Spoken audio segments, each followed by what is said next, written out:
पवन सिंह कहते हैं कि आज तक मेरे जीवन में ऐसा कोई भी चीज की कमी नहीं हुई जिससे पवन सिंह को अफसोस होगा, लेकिन एक बात की अफसोस अभी भी है और जीवन भर भी रहेगा।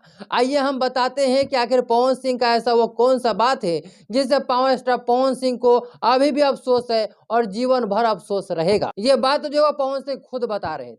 आइए हम बताते हैं, इस वीडियो में लगातार बने रहिएगा।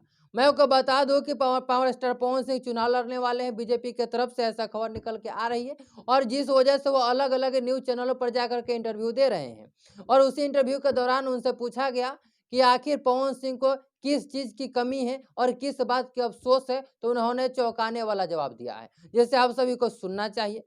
उन्होंने अपने परिवार को लेकर के एक बात बोले कि अभी तक पावर स्टार पवन सिंह इतने 39 सालों में किसी चीज की कमी नहीं हुई पवन सिंह को, लेकिन एक बात की अफसोस अभी भी है और आगे भी रहेगा, जो मेरे जीवन में एक अनमोल देवी आई थी जिसे मैंने खो दिया।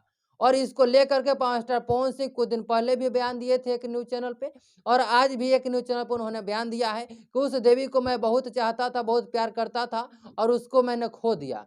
ये और किसी की बात नहीं कर रहे हैं, इनका जो फर्स्ट पत्नी थी नीलम, उन्हीं के बारे में ये बात कर रहे थे और अक्सर ये बात करते रहते हैं। लेकिन ज्योति सिंह का मामला है तो इस पर उन्होंने बोला है कि इस तरह का मामले को हम ज़्यादा देर अपने दिमाग में रखते नहीं हैं, एक कान से सुनते और इस कान से निकाल देते हैं। लेकिन उनकी अपनी फर्स्ट पत्नी के लिए आज भी उनको अफसोस है और आगे भी रहेगा, और बार बार वो न्यूज चैनल पे और इंटरव्यू के दौरान वो बोलते रहते हैं। ऐसे आप लोग की क्या राय है? अपनी राय को कमेंट बॉक्स में जरूर बताइएगा। फेसबुक पेज को फॉलो कर लीजिएगा, यूट्यूब चैनल को सब्सक्राइब जरूर कर लीजिएगा।